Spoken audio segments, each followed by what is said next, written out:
স্বাধীনতা যুদ্ধের বাংলাদেশ কৃষি বিশ্ববিদ্যালয় চিরঞ্জীব গণশহীদদের নামের তালিকা স্মৃতিসৌধ। এটা স্মৃতিসৌধে এই যে সবগুলোর নাম এখানে উল্লেখ করা আছে। মোট 19 জন এখানে আছে।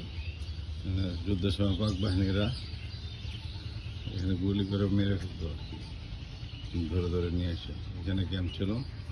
এটা হলো এই যে ভিআইপি আমাদের গেস্ট হাউসের পিছনে। ওখানে এটা জঙ্গল ছিল, আমরা ছোটোবেলা দেখতাম। এখানে গেস্ট কমিউনিটি সেন্টার, এটা কমিউনিটি সেন্টার করছে।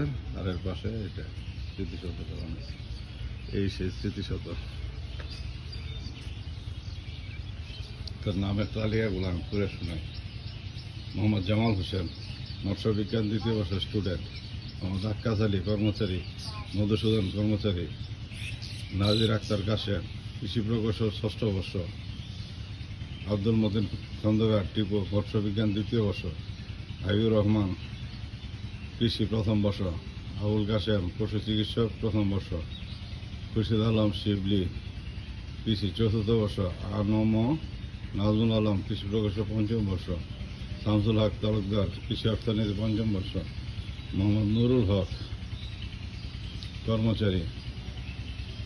কাজী মোহাম্মদ মঞ্জুর হোসেন, পশু চিকিৎসক 1ম বর্ষ।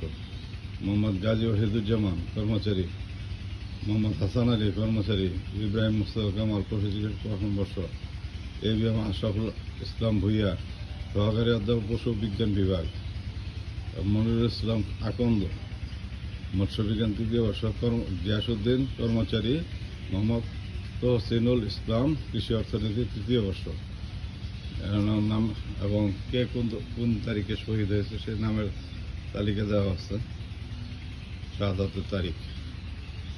এবং নাম না জানা আরও অনেকে হারিয়েছে। যাদের নাম পাওয়া গেছে তাদেরকে এখানে লিস্ট করা হয়েছে। এই হলো, এই দেখেন, এটা হলো স্মৃতিসৌধটা। এটা আমরা ছোটবেলা বদ্ধভূমি হিসেবে জানতাম। এই যে নদীর পার, এই যে নদী, মেরে মেরে এই নদীতে, তখন এই নদীটা আরো অনেক বড় ছিল। সেই নদীটা এখন অনেক ছোট হয়ে গেছে, কিন্তু এক সময় অনেক বড় নদী ছিল এটা ওই সময়। এবং ছোটবেলা আমরা ভয়ে এই কর্নারে আসতামই না। Guest house,